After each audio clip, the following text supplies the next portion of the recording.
Que bom, gente, que bom. Abra sua Bíblia em Lucas, capítulo 4. Mais uma vez eu quero... Lucas, capítulo 11, versículos de 1 a 4. Joga na tela, já jogou o João Marcos. Ei, João, eu errei na tela, hein? Isso. 11, de 1 a 4.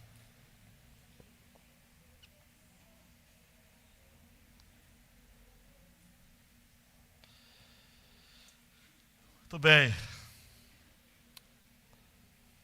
Não foi, amados e amadas, sem intenção.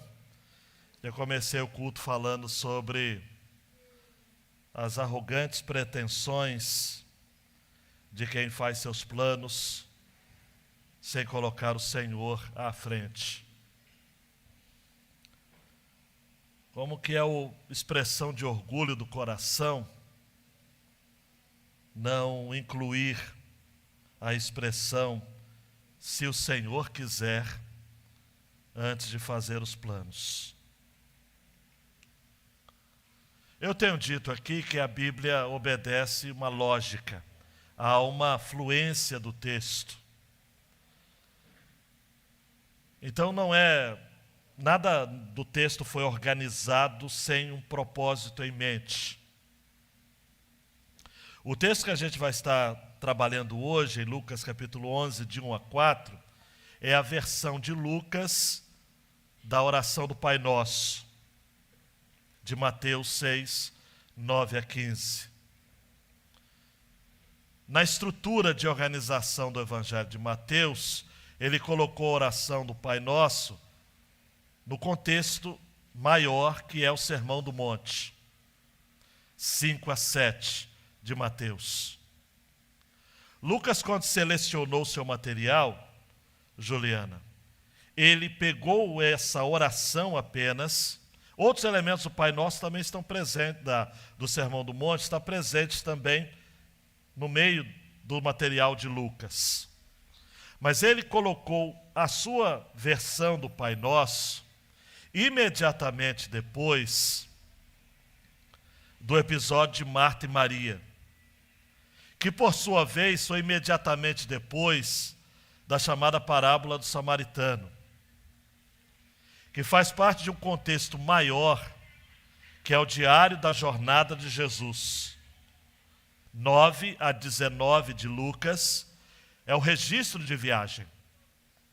Eu não sei se você gosta de literatura que tem, por exemplo, diários de viagens. Se não me engano, Júlio Verne tem um livro sobre viagens que ele fez, se não me engano, à China. Os professores aí me corrijam depois. É que ele faz uma viagem. Tem uma literatura também interessante, Viagem ao Centro da Terra. E é uma ficção esse. Mas diários de viagem. E existem outras na literatura também. Em história, por exemplo, a gente estudou muitos desses diários, sobretudo de viajantes que vieram para conhecer o Brasil, ainda no início, logo após o descobrimento, e deixaram seus textos aí. No diário de viagem de Jesus, que Lucas registra dos capítulos 9 a 19, ele optou por essa sequência. E agora, nós vamos estudar uma sequência sobre oração. É como se Jesus estivesse dizendo o seguinte: você precisa estar comigo só para você entender, pegar o fio da meada. O bom samaritano é aquele que fez o bem, fez o que o levita não fez, o sacerdote não fez. Ele abriu mão do que ele tinha para servir alguém que estava destruído, na beira do caminho. Por 2 vezes Jesus disse: vai e faça o mesmo, dando ordem para que nós também, como diz o ditado popular, façamos o bem sem olhar a quem. Mas aí imediatamente depois Jesus coloca o episódio da visita, ou Lucas coloca o episódio da visita de Jesus a Marta e Maria, de que a gente pode estar tão preocupado em fazer o bem, que a gente se esquece de para quem a gente deve fazer o bem. Eu espero que eu não esteja confundindo você com esses trocadilhos, mas nós temos que fazer o bem, sim, mas como ao Senhor e com a comunhão do Senhor. Mais importante do que receber Jesus é receber de Jesus. Mais importante do que chamá-lo para estar na nossa casa é dar atenção a Ele. A gente pode, infelizmente, ser como o samaritano, fazer o bem, mas desconhecendo o princípio de que o maltratado na beira do caminho pode ser Jesus, ou é, na maioria das vezes, o nosso próximo, que é uma expressão do próprio Jesus. E eu trouxe aqui a baila, fala de Madre Teresa de Calcutá, que dizia o seguinte: vão até as ruas de Calcutá, uma cidade lá da Índia, procurem alguém parecido com Jesus e ajudem. Ah, pastor, mas de onde o senhor está tirando isso da cabeça? Eu estou tirando daquele texto em que Jesus diz que quando fazemos a um dos pequeninos, damos pão a quando ele estiver fome, damos água quando ele estiver sede, vestimos quando ele está nu, visitamos quando ele estiver preso. Rafa, quando nós fazemos isso a um desses pequeninos, nós estamos fazendo ao próprio Jesus. Ele disse: a mim o fizestes. E quando não fazemos, o próprio texto diz: a mim não o fizestes. Depois você vai lá, está lá em Mateus 25, versos 31 até 45. Daí, o texto termina com Jesus dando uma chamada de atenção amistosa, amorosa a Marta, dizendo: Marta, Marta, você anda inquieta, se preocupa com muitas coisas, mas existe uma coisa só que é necessária. E Maria escolheu a boa parte, e esta não lhe será tirada. E a gente viu no domingo passado, se você não esteve aqui, veja no YouTube, mas a melhor parte é próprio Jesus, é desfrutar de Jesus. Mas para que não pairasse dúvidas na igreja do Senhor, Lucas, agora vem um ponto, pegou a oração do Pai Nosso, do Sermão do Monte, e colocou aqui, imediatamente depois dessa fala de Jesus: Maria escolheu a boa parte. Porque a boa parte é orar, é ter Jesus perto, é chamar Deus de Pai, é confiar nele a nossa sobrevivência. E aí depois, se Jesus não voltar antes, 2 mensagens depois, nós vamos seguir a linha do texto, como temos feito, em que Jesus nos fala que a oração tem o seu elemento de persistência, mesmo que pareça algo incomodador, mas Jesus, Juliana, Deus gosta de ser incomodado com as nossas orações. Não tem problema nenhum, não é? As pessoas têm muitos melindres, né?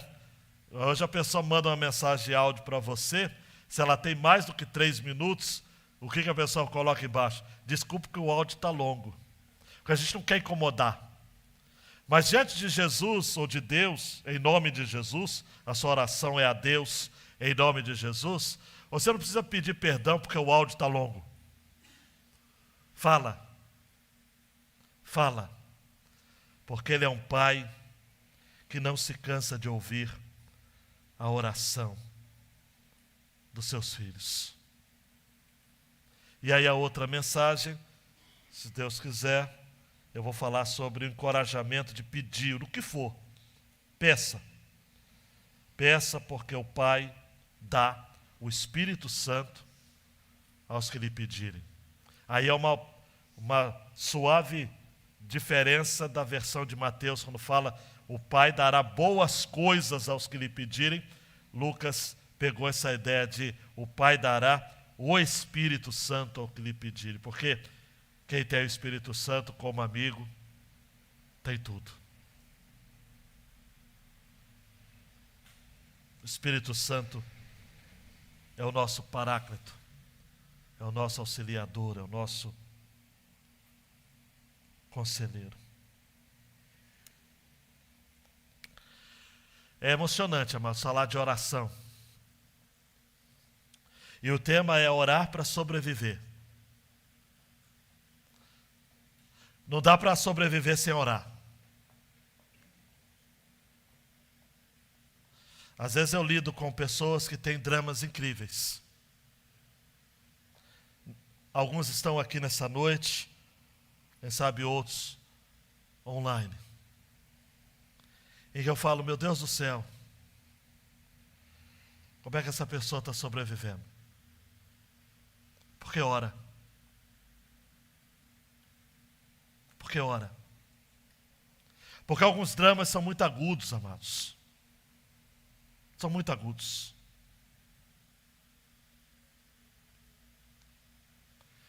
Jesus aqui nos ensina, dentre outras coisas, mas o centro dessa porção é que nós sobrevivemos aos desafios da vida porque nós temos um Pai a quem pedir o nosso pão. Temos um Pai para pedir o nosso pão. Vamos ao texto. Jesus estava orando em certo lugar e quando terminou, um dos seus discípulos lhe pediu: Senhor, ensine-nos a orar como também João ensinou os discípulos dele. Então Jesus disse: quando vocês orarem, digam: Pai, santificado seja o teu nome, venha o teu reino, pão nosso de cada dia dá-nos diariamente, perdoa-nos os nossos pecados, pois também nós perdoamos a todo o que nos deve. E não nos deixes cair em tentação. Deus, que o teu povo se concentre, que não haja locomoção, que o coração não fique longe, que o celular na mão não seja uma tentação aberta para outras vozes, outras telas, que não seja a sua. Fala ao nosso coração, captura-nos com essa mensagem que já me emociona aqui, por saber que se não fosse a oração, muitos de nós não estaríamos mais aqui. É verdade. É muito verdade. No nome de Jesus. Amém. Amém. João Marcos, deixa a grande ideia na tela. Sobrevivemos aos desafios da vida, ao pedirmos ao Pai. Isso é a nossa filiação, né? Nós temos um Pai, né? Eu sei que tem gente que não gosta disso, mas diga para o pessoal que está do seu lado: você tem um Pai, né? Você tem um Pai, você tem um Pai. Você tem um Pai. A nossa filiação. Eu me emociono com isso porque tanta gente não tem pai mais, tanta gente teve uma peste de pai, mas todos nós temos um Pai. É nosso Pai. Então, sobrevivemos aos desafios da vida ao pedirmos ao Pai, essa é a nossa filiação, pelo pão, que é a nossa sobrevivência. Pão aqui não é só o pão, por mais que eu coloquei na tela vários trigos e tudo, pão é subsistência, é sobrevivência. Deus não vai deixar faltar, amados. Deus não vai deixar faltar. Quantos aqui Deus não tem deixado faltar? Levante a mão assim. Não tem deixado faltar. Nada. Nada, nada, nada. Nada. Pode não ter bolo, pode não ter pudim, pode não ter creme de mandioca, mas sempre vai ter o pão, o básico. Pão, o básico. Não vai faltar o básico. Fernando Pessoa escreveu uma poesia em que há uma frase: navegar é preciso, viver não é preciso. Ele cunhou essa frase que é atribuída a um general romano, Pompeu. Navigare necesse, vivere non est necesse. Navegar é necessário, viver não é necessário. Mas, amados, o sentido dessa frase se escoa quando a gente encontra que, na verdade, há um sentido para a vida por detrás da própria vida. Navegar é preciso, viver não é preciso. Significa de que, às vezes, as condições da vida não estão favoráveis, mas a gente tem que ir levando, navegando, conhecendo. Eu admiro muito um personagem histórico chamado Viktor Frankl, um médico, neuropsiquiatra, austríaco. Ele era de origem judaica. Em 1939, ele recebe visto para morar nos Estados Unidos, Betinho. E ele foi aconselhado a ir embora, porque Hitler havia invadido a Áustria no ano anterior. Mas ele resolveu ficar em Viena, junto dos seus pais. Em 1940, Viktor Frankl assume o setor de neurologia do Rothschild Hospital, destinado a pacientes judeus. Em 1941, ele se casa com Tilly Crosser. Ela fica grávida, mas os nazistas a obrigam a abortar. Em 1942, ambos são presos e, junto com os pais, vão para o campo de concentração em Terezin, ao norte da cidade de Praga. Seu pai ali não resistiu, morreu. Em 1944, Viktor Frankl e sua esposa Tilly e sua mãe são levados para o campo de concentração de Auschwitz. É isso que eu falei, Auschwitz, onde 1,5 milhão de judeus morreram. A mãe de Frankl foi assassinada na câmara de gás, a sua esposa foi mandada para o campo de concentração de Bergen-Belsen, a mesma onde ficou Anne Frank e Margot Frank. E ela morreu, sua jovem esposa, amados, com 24 anos de idade. Frankl é preso, enviado para uma outra prisão de Kaufering. Adoeceu.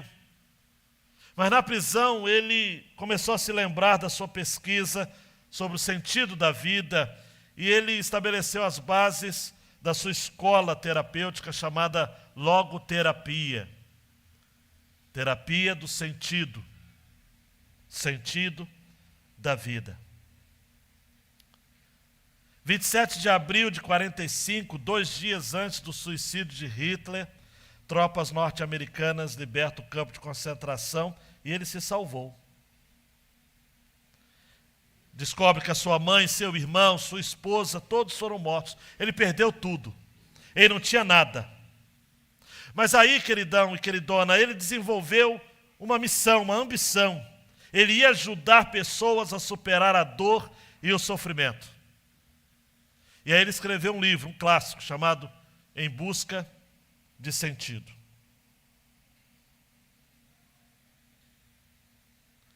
A tese desse livro foi de que a vida de Viktor Frankl, que faleceu com 92 anos de idade, em 1997, deixou a todos os estudiosos na área de aconselhamento um legado. O sentido da vida é um propósito, com propósito, é o melhor remédio contra a dor, o sofrimento e o tédio.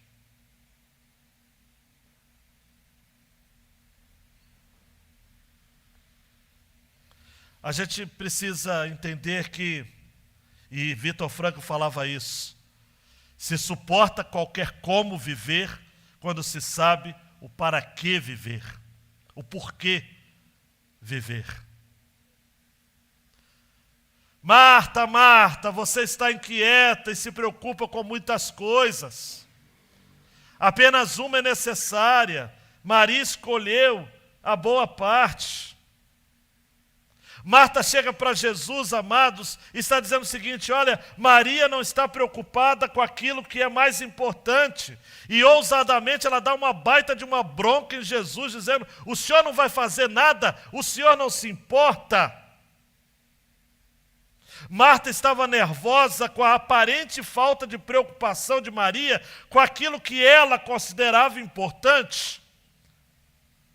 E Jesus reposiciona o coração de Marta, dizendo: olha, você anda inquieta e se preocupa com muitas coisas. Repita comigo: muitas coisas. Mas Maria escolheu a coisa mais importante. Jesus responde a Marta com paciência, não a repreende duramente, a corrige gentilmente, porque preste atenção, meu queridão, minha queridona, ele quer ajudar a Marta, como que ele quer ajudar a nós com essa oração, a discernir a fonte da nossa ansiedade. A fonte da nossa ansiedade é a preocupação com as muitas coisas. Você está preocupada com muitas coisas. O nosso problema são as muitas coisas. E a gente está sempre envolvido em muitas coisas. E existe uma coisa só que é necessária. A ansiedade de Marta fez com que ela perdesse a oportunidade de passar tempo com o visitante mais importante de todos os tempos. Ah, se fosse eu receber a visita de Jesus. Ah, se fosse você. Nós terminamos o culto de domingo cantando Entra na Minha Casa. A letra do autor é um outro contexto, mas eu tirei do contexto de propósito. Usei aqui de uma liberdade poética para dizer que o Entra na Minha Casa tem muito a ver com isso, Jesus. Mas quando o Senhor entrar, eu vou te dar toda a atenção do mundo. É isso que a oração faz com a gente. Eu tenho dito, amados, ao longo de 30 anos de ministério, que a oração nos ajuda a organizar as nossas ideias. Está meio louco, está meio maluco, beleza, vai orar. Você se organiza. Não vai ver televisão, não vai assistir Pantanal, não vai maratonar no Netflix. Até fiz propaganda de graça. Ou qualquer uma plataforma de streaming. Vai orar. Está estressado? Vai orar. Por isso que Jesus estava orando, e Lucas faz questão, eu não vou citar aqui para não ser chato, várias vezes Jesus está orando em Lucas. Lucas registra Jesus orando. Ele vai orar no batismo, vai orar quando é tentado, vai orar para escolher os discípulos, vai orar aqui, vai orar lá, vai orar no Getsemane. Só Lucas coloca Jesus orando no Getsemane. Vai orar. E ele termina o livro no capítulo 24, chamando o pessoal para Betânia. Vamos para Betânia. Betânia é a casa do pobre. Aleluia. Betânia. Lembra do pastor Clauber pregando aos pastores sobre Betânia? Senhor, faz do meu coração uma Betânia. Daí então, amados, chegaram para Jesus, versículo 1. Ele estava orando em certo lugar, não se sabe onde. Senhor, ensina-nos a orar como também João ensinou os discípulos dele. Nós não sabemos que tipo de oração João Batista ensinou os discípulos. O que sabemos é que a oração de Jesus era diferente. Porque senão Jesus teria dito o seguinte: ora a mesma coisa. É diferente. Tudo de Jesus é diferente. Falou não.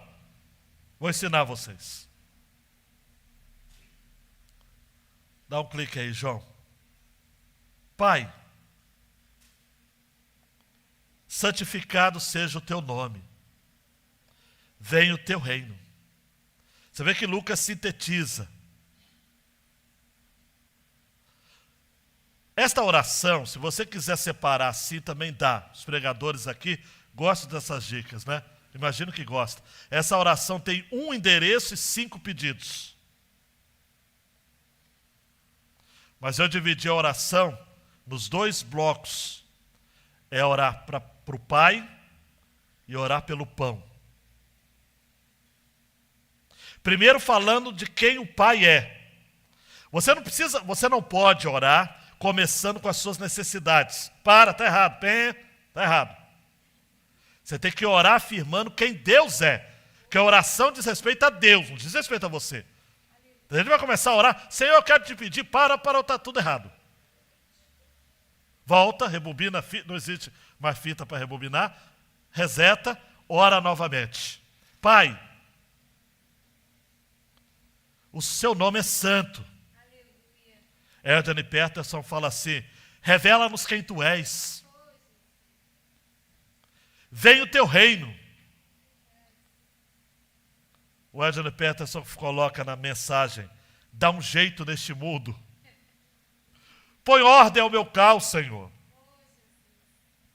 O Senhor traz ordem ao caos dos homens. Pai, a oração para os cristãos, amados, David Metz vai dizer, nesse livro que eu já distribuí gratuitamente, que está liberado, a Fiel liberou a distribuição gratuita do livro. Quem não recebeu, me peça depois que eu vou mandar sobre textos. São textos muito curtos sobre a leitura da Bíblia, oração, disciplinas espirituais. Eu mando em você em PDF. Se você não gosta de ler no computador, você imprime. São 108 páginas, mas vale a pena cada um. Ele coloca na oração, David Metz, livraço, prefaciado pelo John Piper. Oração para o cristão não é apenas falar com Deus, mas responder àquele que primeiro veio em nossa direção. Ele falou primeiro. Essa não é uma conversa que começamos, mas um relacionamento para o qual fomos atraídos. A sua voz quebra o silêncio. Então, em oração, falamos com Deus que falou primeiro. Nosso pedir, nosso implorar e suplicar não se origina do nosso vazio, não é do vazio do nosso coração, mas é da plenitude de Deus. Por isso que é Pai, santificado seja o teu nome, venha o teu reino. A oração não começa com as nossas necessidades, mas com a generosidade de Deus. A origem está na adoração e depois na petição. Primeiro adora, cara pálida, depois pede alguma coisa. Primeiro adora. Senhor, eu quero te adorar. Adorar é o adorador, eu sou adorador. Então fala, se você é um adorador, fala bem, louva, enaltece o nome de Deus. A oração é um reflexo da graça que Ele dá aos pecadores que Ele salva. Olha só, David Metz termina assim, é a solicitação da sua provisão em vista do poder que Ele demonstrou. Na oração, queridão, queridona, você fala com o provedor antes de pedir a provisão. O negócio é enaltecer o provedor. Primeiro porque Ele é Pai. Aleluia. Ele é Pai.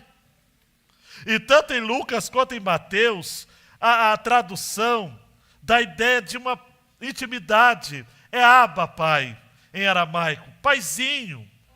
Paizinho. Paizinho, o modo como as criancinhas chamam seus pais até hoje em Israel. Paizinho, Abba, Pai. Ele é Pai. Jesus estabelece-nos aqui na oração, no padrão da oração modelo, da oração dominical, não no sentido de domingo, mas no sentido de ser ensinada pelo Senhor, onde Deus entra na nossa intimidade. Nós temos uma intimidade. Nós temos um Deus para chamar de Pai. Aleluia. Na versão estendida é Pai Nosso. Na versão resumida é só Pai. Chama Deus só de Pai que está valendo. Tem um comentarista que diz que quando for ensinar a oração do Pai Nosso numa tribo, não sei se na África ou tribo indígena, não sei, uma tribo dessas aí que precisou traduzir a Bíblia, o missionário só começou, Alexandre, Pai Nosso. E aí o chefe da tribo veio para ele e falou o seguinte, missionário, pode parar. Mas por quê? Se Deus, que você está nos ensinando, é Pai, então já temos tudo que a gente precisa. Se você for um estudioso das religiões, nenhuma religião, exceto o cristianismo, ousa chamar Deus de Pai. Talvez o que mais se aproxima é o judaísmo. Mas quando o judaísmo fala de Pai, ele fala de Pai da nação de Israel. Qual era o próximo para o escriba na parábola do bom samaritano? O próximo era um outro judeu. Pai para o judeu é pai da nação de Israel. Somente o cristianismo tem esse negócio gostoso de pai na intimidade. O islamismo tem mais de 90 nomes para Deus. Nenhum é pai. Por isso que tem até um livro de uma jovem que se converteu ao cristianismo, e o livro, editora Betânia, Atrevi-me a lhe chamar de pai. Pai.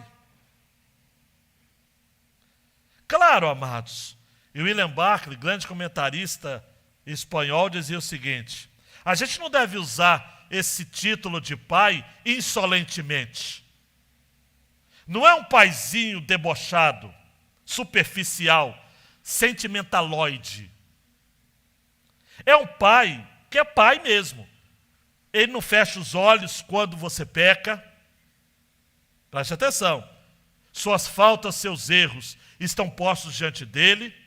Mas ele é um pai que você pode chegar com reverência, com adoração, com temor, com admiração.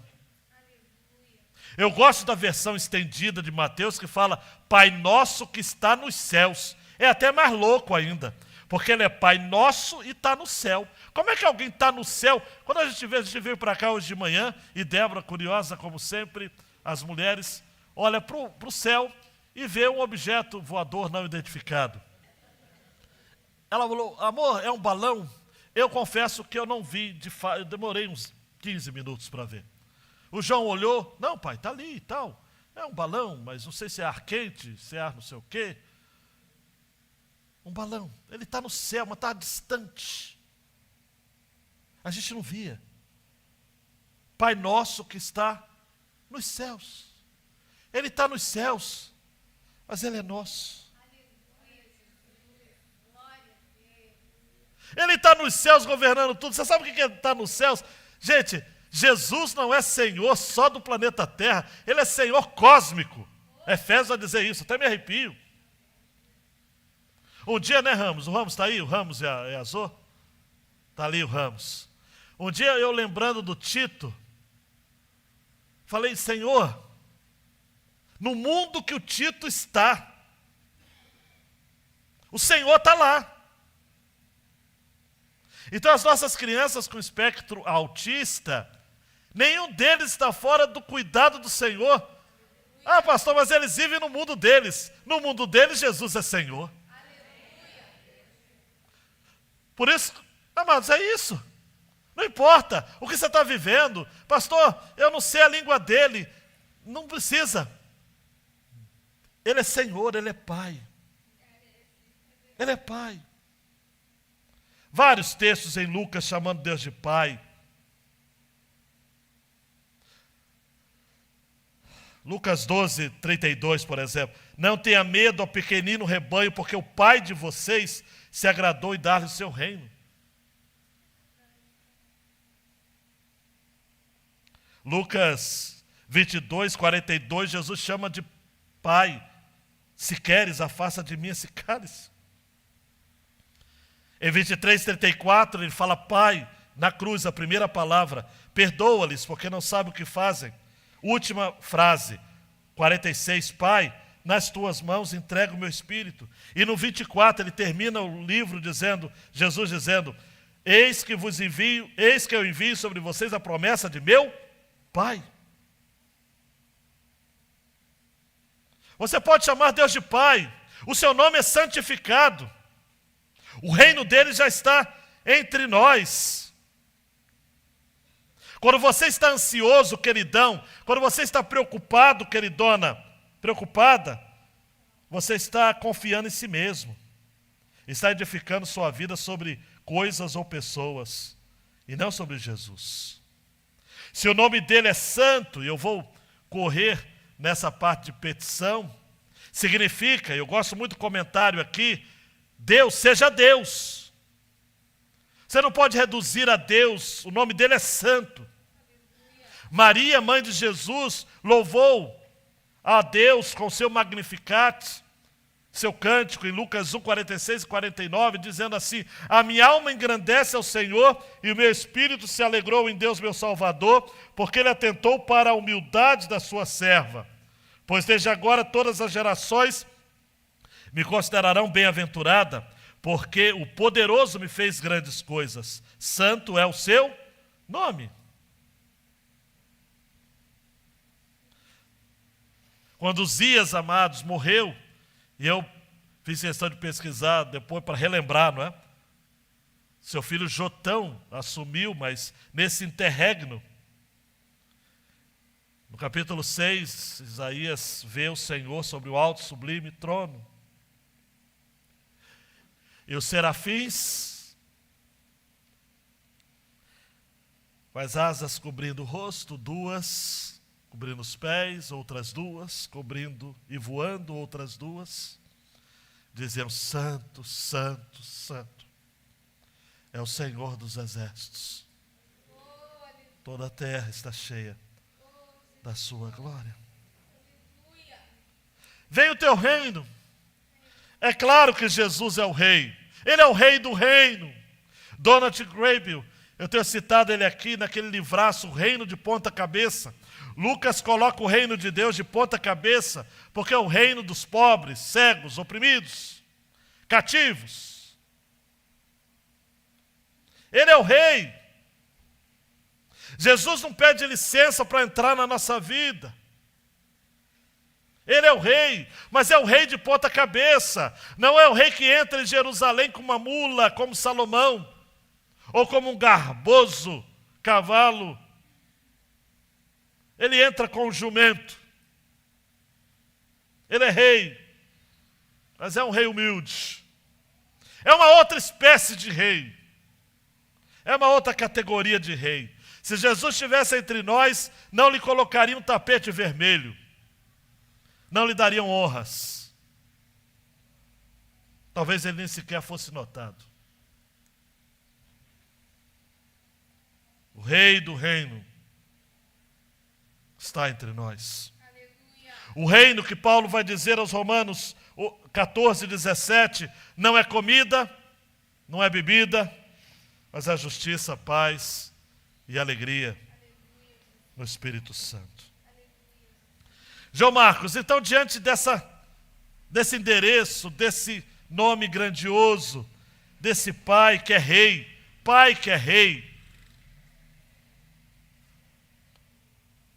a gente pode pedir pão. O pão nosso de cada dia. Dá-nos diariamente. Perdoa-nos os nossos pecados, pois também nós perdoamos a todo que nos deve. E não nos deixe cair em tentação. Tudo que você precisa, Deus dá. Pão aqui é tudo que a gente precisa. Lutero vai dizer de que pão aqui é alimento. É saúde do corpo, é bom tempo, é casa, é lar, é esposa, são os filhos, é pedir por um bom governo, é pedir pela paz. Pão é aquilo que é necessidade, não é luxo. E você sabe, já ouviu mensagens, é pão de cada dia. O pão nosso de cada dia nos dá hoje. Essa expressão de cada dia é do cotidiano.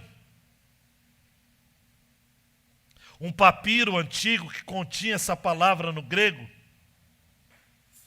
foi encontrado justamente, preste atenção, numa lista de compras de uma mulher. Então a ideia de pão nosso de cada dia, ou do cotidiano, é aquilo que a gente precisa para hoje. é você fazer a seguinte oração, preste atenção. Dá-me as coisas que eu necessito para comer nesse dia. Me ajuda a conseguir as coisas que eu tenho na lista de compras para este dia. Dá-me as coisas que eu necessito para comer quando os meus filhos voltarem da escola hoje. E o meu marido voltar do trabalho hoje. Conceda que hoje a nossa mesa não fique vazia quando nós nos sentarmos. Tem muito a ver, amado, com aquilo que está em Provérbios 30, 7-9. Duas coisas te peço, ó Deus, não recuse o meu pedido antes que eu morra. Afasta de mim a falsidade e a mentira, e não me deis nem a pobreza nem a riqueza. Dá-me o pão que me for necessário, para não acontecer que, estando eu farto, te negue quem é o Senhor, e diga quem é o Senhor, ou que empobrecido eu venha furtar e profane o nome de Deus. Ele pede por pão, ele pede por perdão e ele pede por proteção. Pão, já expliquei. Perdão. Quem que não precisa de perdão aqui? O Salmo 32 diz: bem-aventurado aquele cuja transgressão é perdoada, cujo pecado é coberto. Todos nós precisamos de perdão. Perdoa-nos os nossos pecados, está no plural, e é isso mesmo. Agora há uma condicional aqui, pois também temos perdoados a tudo que nos deve. É aí que pega. Porque Jesus vai dizer em Mateus 5, 23 e 24, que se você estiver trazendo a sua oferta ao altar, e lá você se lembrar que o seu irmão tem alguma coisa contra você, deixa ali a sua oferta, vá se reconciliar com o seu irmão, e então volte e faça a sua oferta. Há uma condicional aqui. Perdoa-nos, assim como temos perdoados aqueles que nos devem. Nós não podemos fazer aquela loucura, amados, o texto que você conhece de cor e salteado, daquele que foi perdoado por uma dívida impagável pelo rei e depois não conseguiu perdoar o seu conterrâneo que lhe devia uma bagatela. Quem é perdoado é obrigado a perdoar. Alguém chegou para John Wesley e disse o seguinte: eu nunca perdoo. John Wesley disse para ele: então eu espero que você nunca peque.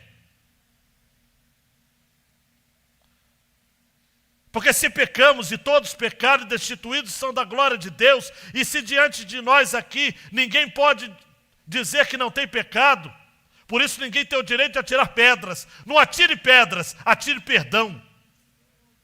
Jogue perdão nas pessoas. Alguém te atirou pedras, devolva perdão. Manda pedra, você devolve perdão. Manda pedra, você devolve perdão. E aí você vai ser perdoado. Você vai ter consciência do perdão. Pão, perdão e, por último, proteção. Não nos deixe cair em tentação. O que é entrar em tentação ou cair em tentação? O verbo aqui cair no original significa ser entregue a alguém, estar caindo na direção de alguém, cair no chão, ficar prostrado. Que tentação Jesus se refere aqui? Gosto da ideia de Itamir Neves de Souza, que vai dizer de que aqui a tentação é abandonar o evangelho de Jesus. Por conta das mesmas tentações que Jesus sofreu, e Lucas registrou no capítulo 4. A abundância transforma essa pedra em pães, riqueza, eu te dou tudo que você está vendo, todos os reinos, e prestígio, precipite-se no monte, faz o seu show, e você vai ficar bom, muito bem, na foto. Não entrar em tentação. Senhor, não permita que eu negue o seu nome. Senhor, se o Senhor é Pai, eu creio. Se o seu nome é santo, eu creio. Se o seu reino está entre nós, eu creio. Se não vai me faltar pão, porque eu creio. Se não vai me faltar perdão, porque eu creio. Então não me deixe cair em tentação. Você pode dizer assim: Senhor, eu sou fraco. Eu sou fraco. Eu não consigo evitar as tentações do diabo. Eu não estou pedindo para ficar isento dessa prova. Eu só estou pedindo, Senhor, que o Senhor não me deixe sozinho. Se hoje for colocado em meu caminho algum incentivo para o pecado, Senhor, me conduza até o fim. Tome a minha mão, Senhor. Guarda-me para perto de Ti, Senhor. Eu não peço para ficar livre da fornalha. Eu só peço, Senhor, que diante da Tua presença eu consiga atravessar o fogo sem me queimar. Livra-me da tentação, Senhor. Livra-me, não me deixa cair em tentação. Não, eu não quero, Senhor. Necessidade presente, o pão. Para o pecado passado, o perdão. Para as tentações futuras. Não me deixa cair. Não me deixe cair, Senhor.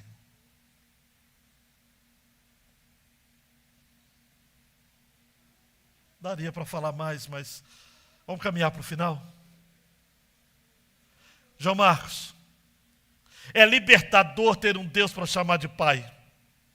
Somente o cristianismo nos dá acesso a esse relacionamento. A gente precisa martelar isso aqui. Nenhuma outra religião. Você vai encontrar com pessoas das diversas religiões. Ninguém chama Deus de Pai, só a gente.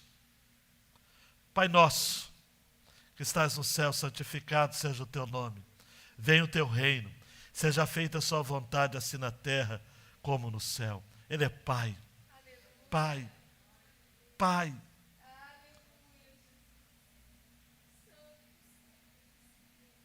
O meu Deus, segundo as suas riquezas, suprirá as nossas necessidades em tudo.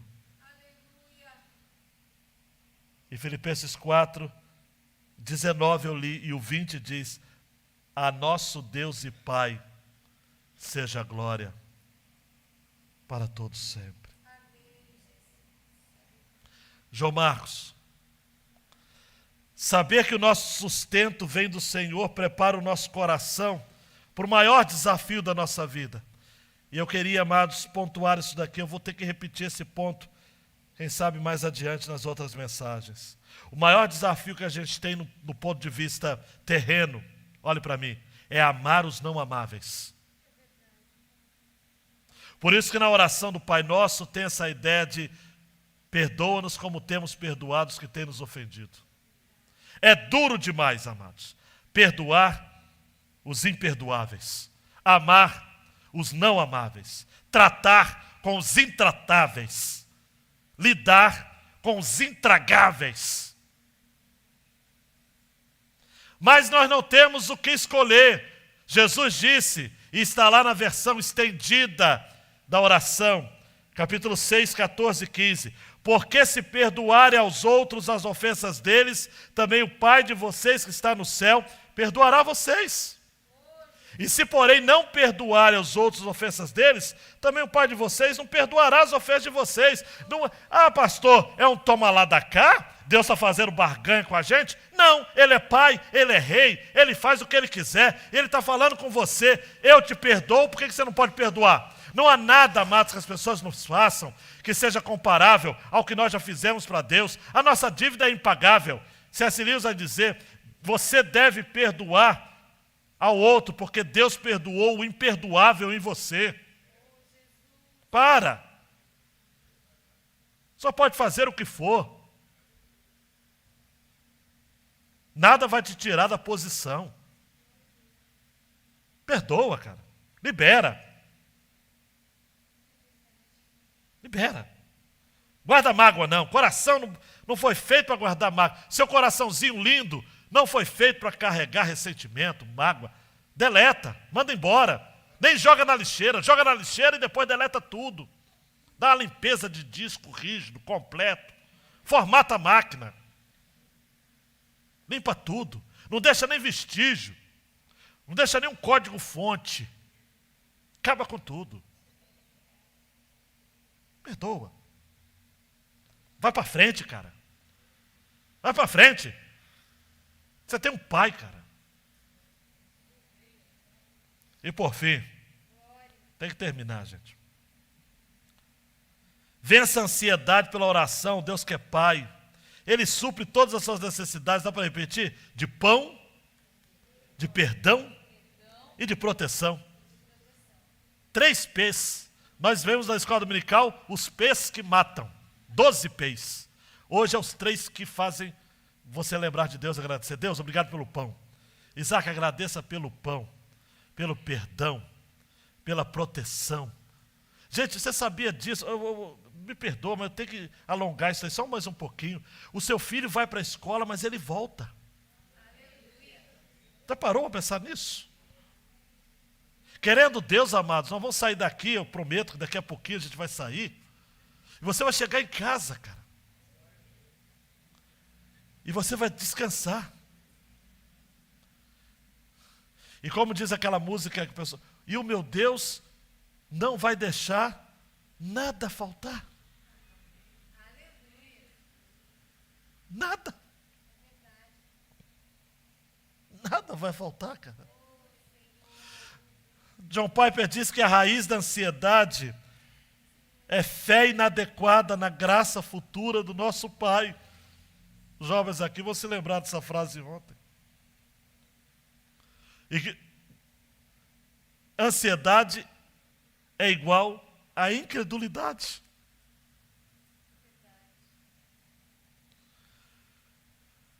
Deixa a tela final, João Marcos. Diz que o rei Eduardo VII da Inglaterra estava passeando com a rainha.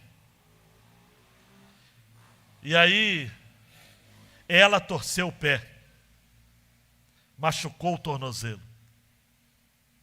E ela ficou mancando, com muita dificuldade, apoiada no ombro do seu esposo. Já era noite, amados. E não tinha naquele tempo esse aparato de segurança que tem hoje, né? Hoje, se o príncipe Harry se machucar, ou a esposa, tem todo um aparato midiático, né? Naquele tempo não tinha. Aí ele viu uma cabana, resolveram bater na porta. A pessoa lá de dentro falou, quem é? O Eduardo falou, Eduardo, o seu rei. Para com essa besteira, rapaz. Vai embora. O Eduardo VII. Já falei quem está aí. O que você deseja? Ele falou, sou Eduardo, o rei. Por favor, deixe-me entrar. O homem já estava bravo, Emanuel. Eu vou ensinar esse cidadão a não atormentar um homem nessa hora da noite. Se levantou da cama bravo, hein? Chegou lá, era o rei. Era o rei. Pediu desculpa, convidou o casal para entrar, cuidou do pé da rainha. Anos mais tarde, esse cidadão relatou o incidente e deixou para a história essa frase. E pensar que eu quase mandei embora sem abrir a porta para o rei. Juninho, quando eu li essa história, reli essa história, sabe o que eu me lembrei? Imediatamente? Apocalipse 3:20. Presta atenção aqui. Eis que eu estou à porta e bato. Se alguém ouvir a minha voz, quem é? É o Rei Jesus. E abrir a porta, eu entrarei em sua casa. Roberto, cearei com ele e ele comigo. Eu estou relendo Apocalipse porque eu vou estar expondo no final de semana, lá em Nova Iguaçu, em dezembro. O verbo cear aqui tinha vários tipos de ceia. É a refeição mais importante do dia. Jesus quer cear com a gente. O Pai que é rei está batendo na porta do seu coração, dizendo: fala comigo. Ora para mim. Ora. Fala do que você precisa. Ora. Ora para sobreviver. Ora para manter a sanidade. Ora para não enlouquecer. Ora para não agredir alguém. Pastor, tem que orar, porque senão eu pego esse menino e arrebento ele. Então ora. Eu oro, porque senão eu vou encarar esse meu encarregado, eu vou dizer para ele umas poucas e boas. Ora. Ora.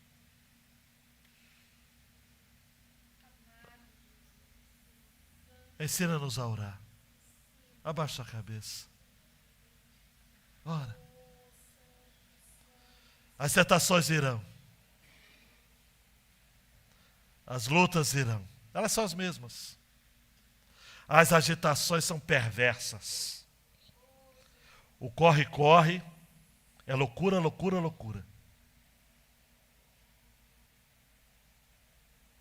Mas quando você ora,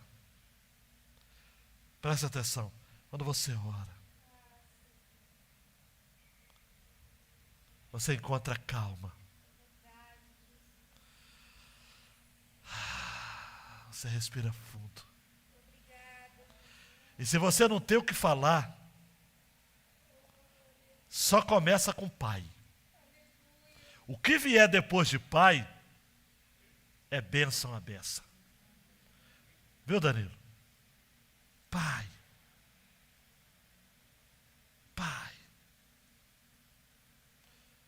Meu filho sofreu um acidente. Pai. Terminei o namoro. Pai. Dependendo do namoro que você terminou, Pai, que bênção. Está com a alma doída. Aquela vaga de emprego que você falava, tinha tudo para ser para mim. Por quê? Chama Deus de Pai. Ele vai organizar a sua cabeça. Está perto de ter uma conversa séria com o esposo, com a esposa. Não conversa com ele ou com ela antes de conversar com o Pai.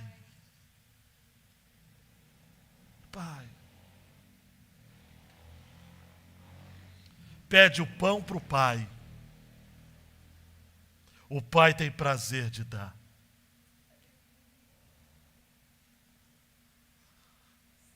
Alguém vai entender a piada interna, né? Pai, manda o Pix.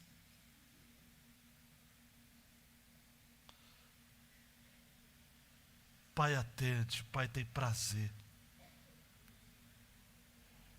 Ele é Pai. Tudo que você precisa, Ele dá. Deus, obrigado. Obrigado. Obrigado por essa palavra tão incandescente ao nosso coração, que emociona, que nos deixa leves. Temos um Pai que cuida, um Pai que zela, um Pai que perdoa, um Pai que livra da tentação quando a gente está prestes a negar o seu nome. Se não com os lábios, com a vida. Deus, que este culto seja um divisor de águas na vida de muita gente aqui. Que para não enlouquecer, ora. Que para não perder a cabeça, ora. Para não fazer uma besteira, ora. Para não cair no pecado da prostituição, ora. Para não se desviar, ora. Para sobreviver, ora e vai. E vai. Vai orando. De oração em oração. O teu povo vai continuando de pé. Vai sendo sustentado. Vai sendo provido. Seu santo nome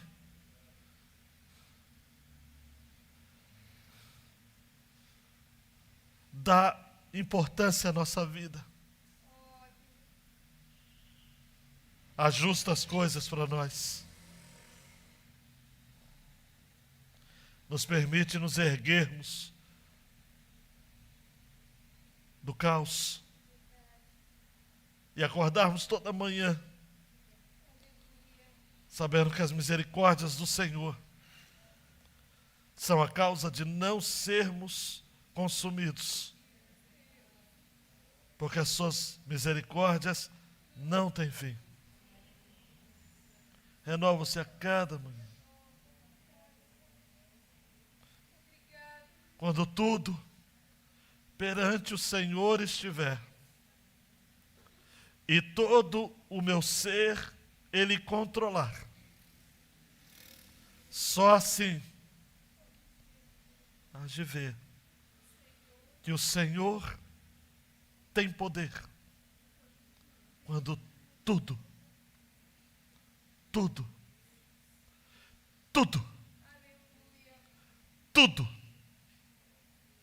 estiver no teu altar. É assim que a gente vai vivendo.